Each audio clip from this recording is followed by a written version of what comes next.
ಇರತಕ್ಕಂಥದ್ದು. ಆಪಾದಮೌಳಿ ಪರ್ಯಂತಂ ಗುರುಣಾಂ ಆಕೃತಿಂ ಸ್ಮರೆ ತೇನ ವಿಘ್ನಾಃ ಪ್ರಣಶ್ಯಂತಿ ಸಿದ್ಧಂತಿ ಚ ಮನೋರಥಾಃ.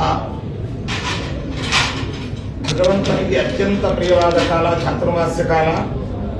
ಧರಣೀ ದೇವಿಯನ್ನ ಕುರಿತು ವರಾಹರೂಪಿಯಾದಂತಹ ಪರಮಾತ್ಮ ತನಗೆ ಅತಿ ಪ್ರಿಯವಾದಂತಹ ಕಾಲದ ಬಗ್ಗೆ ಮಾಹಿತಿಯನ್ನು ನೀಡುವಾಗ ಅಸ್ತಿ ಪ್ರಿಯತಮ ಕಾಲ ಎಂಬುದಾಗಿ ಭಗವಂತ ನೀಡಿದ್ದಾನೆ.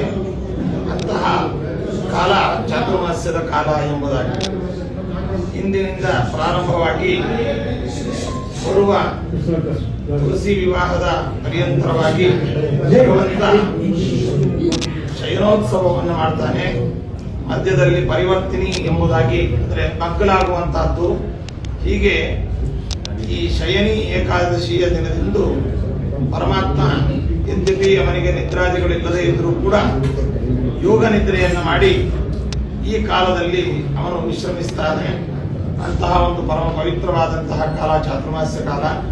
ಈ ಕಾಲದಲ್ಲಿ ಭಗವಂತನ ಪ್ರೀತಿಗೋಸ್ಕರವಾಗಿ ಅನೇಕ ಬಗೆಯಾದ ವ್ರತ ನಿಯಮಗಳು, ಉಪವಾಸಗಳು, ದಾನ ಧರ್ಮಗಳು ಇವುಗಳನ್ನು ವಿಶೇಷವಾಗಿ ಆಚರಿಸಬೇಕು ಎಂಬುದಾಗಿ ಶಾಸ್ತ್ರ ಪುರಾಣಗಳಲ್ಲಿ ತಿಳಿಸಿಕೊಟ್ಟ ಹಿನ್ನೆಲೆಯಲ್ಲಿ ಈ ಒಂದು ಚಾತುರ್ಮಾಸ್ಯದ ಅವಧಿಯಲ್ಲಿ ನಾವು ಮಾಡುವಂತಹ ಎಲ್ಲ ವ್ರತಗಳು, ದಾನ ಧರ್ಮಗಳು, ಉಪವಾಸಗಳು, ಜಪತಪಾದಿಗಳು ವಿಶೇಷವಾಗಿ ಭಗವತ್ ಪ್ರೀತಿಯನ್ನ ಉಂಟು ಮಾಡಲಿ ಎಂಬುದಾಗಿ ಪ್ರಾರ್ಥಿಸುವ ಹಿನ್ನೆಲೆಯಲ್ಲಿ ಶರೀರ ಶುದ್ಧಿಗೋಸ್ಕರವಾಗಿ ಪಂಚ ಸಂಸ್ಕಾರಗಳಲ್ಲಿ ನಾಮ ಸಂಸ್ಕಾರ, ಅದೇ ರೀತಿಯಾಗಿ ಪುಂಡ್ರ ಸಂಸ್ಕಾರ, ತಾಪ ಸಂಸ್ಕಾರ ಮೊದಲಾದ ಸಂಸ್ಕಾರಗಳಲ್ಲಿ ತಾಪ ಸಂಸ್ಕಾರ ಎಂಬುದಾಗಿ ಇಂದಿನ ಈ ಏಕಾದಶಿ ದಿನದಂದು ಸುದರ್ಶನ ಹೋಮವನ್ನು ಆಚರಿಸುವ ಮೂಲಕವಾಗಿ ಆ ಅಗ್ನಿಯಲ್ಲಿ ತಪ್ತವಾದಂತಹ ಭಗವಂತನ ಆಯುಧಗಳಾದ ಚಕ್ರ ಶಂಖಗಳನ್ನ ಬಲ ಮತ್ತು ಎಡಭುಜಗಳಲ್ಲಿ ಧಾರಣವನ್ನ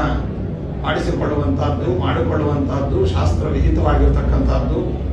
ನಮ್ಮ ಮತಸ್ಥಾಪನಾಚಾರ್ಯರಾದ ಶ್ರೀಮದ್ ಆಚಾರ್ಯರು ತಮ್ಮ ಶಿಷ್ಯರುಗಳಿಗೆ ಹಾಗೂ ತಾವು ಬಲ ಮತ್ತು ಎಡಭುಜಗಳಲ್ಲಿ ಮಾತ್ರ ತಪ್ತ ಅಂದರೆ ಕಾಯಿಸಿರತಕ್ಕಂತಹ ಚಕ್ರ ಶಂಖಗಳನ್ನು ತಾವು ಭಗವಂತನ ಆಯುಧಗಳನ್ನು ಧಾರಣೆ ಮಾಡಿ ಈ ದೇಹ ಭಗವತ್ ಸಂಬಂಧವಾದದ್ದು, ಭಗವಂತನಿಗೋಸ್ಕರವಾಗಿ ಭಗವತ್ ಸೇವಾರೂಪವಾಗಿರತಕ್ಕಂಥದ್ದು.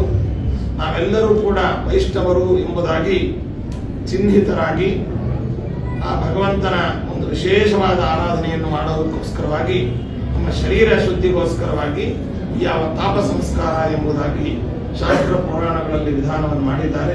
ಅದರ ಹಿನ್ನೆಲೆಯಲ್ಲಿ ಅವಿಚ್ಛಿನ್ನವಾದ ನಮ್ಮ ಹಂಸನಾಮ ಪರಮಾತ್ಮನ ಶ್ರೀಮದ್ ಮಧ್ವಾಚಾರ್ಯರ, ಪದ್ಮನಾಭ ತೀರ್ಥರ, ಹರಹರಿ ತೀರ್ಥರ, ಜಯತೀರ್ಥರು ಸಾರ್ವಭೌಮರಿಂದ ವಿಜಯೇಂದ್ರ ತೀರ್ಥರು, ರಾಘವೇಂದ್ರ ಸ್ವಾಮಿಗಳವರು, ಅದೇ ರೀತಿಯಾಗಿ ಸುಮತೀಂದ್ರ ತೀರ್ಥರು, ಧೀರೇಂದ್ರ ತೀರ್ಥರು ಎಂಬುದಾಗಿರ್ತಕ್ಕಂತಹ ನಮ್ಮ ಪರಂಪರೆಯ ಎಲ್ಲ ಯತಿವರೇಣ್ಯರು, ನಮ್ಮ ಗುರು ಸ್ವರೂಪೋದ್ಧಾರಕ ಗುರುಗಳ ತನಕ ಎಲ್ಲ ಯತಿವರೇಣ್ಯರು ಕೂಡ ಈ ಸಂಪ್ರದಾಯ ಪದ್ಧತಿಗಳನ್ನು ತಾವು ಪಾಲಿಸಿ ಶಿಷ್ಯರಿಗೆ ಪಾಲಿಸುವಂತೆ ಅದನ್ನ ಸೂಚಿಸಿ ಆಜ್ಞಾಪಿಸಿ ಈ ಪ್ರಥಮ ಏಕಾದಶಿಯ ಈ ಶುಭ ದಿನದಂದು ಸುದರ್ಶನದ ಅಗ್ನಿಯಲ್ಲಿ ತಪ್ತವಾಗಿರತಕ್ಕಂತಹ ಚಕ್ರ ಶಂಖಗಳನ್ನು ಮಾತ್ರ ಬಲ ಮತ್ತು ಎಡಭುಜಗಳಲ್ಲಿ ಮಾತ್ರ ಶ್ರೀಮದ್ ಆಚಾರ್ಯರ ಕಾಲದಿಂದಲೂ ವೇದ ಕಾಲದಿಂದಲೂ ಪುರಾಣಗಳಲ್ಲಿ ಮುಕ್ತವಾಗಿರುವಂತಹ ರೀತಿಯಲ್ಲಿ ಅದನ್ನು ಧಾರಣೆ ಮಾಡಿ ಮಾಡಿಸುವಂತಹ ಕ್ರಮ, ಅಂತಹ ಕಾರ್ಯಕ್ರಮ ಇವತ್ತು ನಡೆದಿದೆ.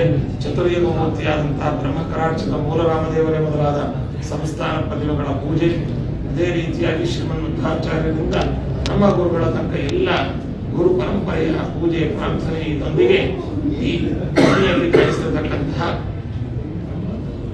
ಚಕ್ರ ಶಂಖಗಳನ್ನು ನಾವು ಧಾರಣವನ್ನು ಮಾಡಿಕೊಂಡಿದ್ದೇವೆ. ಇವಾಗ ನಮ್ಮ ಮಠದ ಶಿಷ್ಯರು ಮತ್ತು ಭಕ್ತರಿಗೆ ಧಾರಣವನ್ನು ಮಾಡಿಸ್ತೇವೆ. ಈ ಮುದ್ರೆಗಳು ಪರಂಪರಾಗತವಾಗಿ ತಂದಿರತಕ್ಕಂಥದ್ದು. ಚಕ್ರ ಮತ್ತು ಶಂಖ ಇವುಗಳು ಪರಂಪರಾಗತವಾಗಿ ಪೂರ್ವ ಗುರುಗಳೆಲ್ಲರೂ ಕೂಡ ತಾವು ಧಾರಣ ಮಾಡಿಸಿರುವಂತಹ ಈ ಮುದ್ರಾ ಇದ್ದಾವೆ. ಇವುಗಳನ್ನು ಪರಂಪರಾಗತವಾಗಿ ಶ್ರೀಮಠದಲ್ಲಿ ರಾಘವೇಂದ್ರ ಸ್ವಾಮಿಗಳವರೇ ಮೊದಲಾಗಿರ್ತಕ್ಕಂತಹ ಪೂರ್ವ ಗುರುಗಳೆಲ್ಲರೂ ಕೂಡ ತಮ್ಮ ಪವಿತ್ರ ಕರಗಳಿಂದ ಸ್ಪರ್ಶಿಸಿ ತಾವು ಧಾರಣೆ ಮಾಡಿಕೊಂಡು ತಮ್ಮ ಶಿಷ್ಯರುಗಳಿಗೆ ಧಾರಣೆ ಮಾಡಿಸಿರ್ತಕ್ಕಂತಹ ಮುದ್ರೆಗಳು ಪರಂಪರಾಗತವಾಗಿರ್ತಕ್ಕಂತಹ.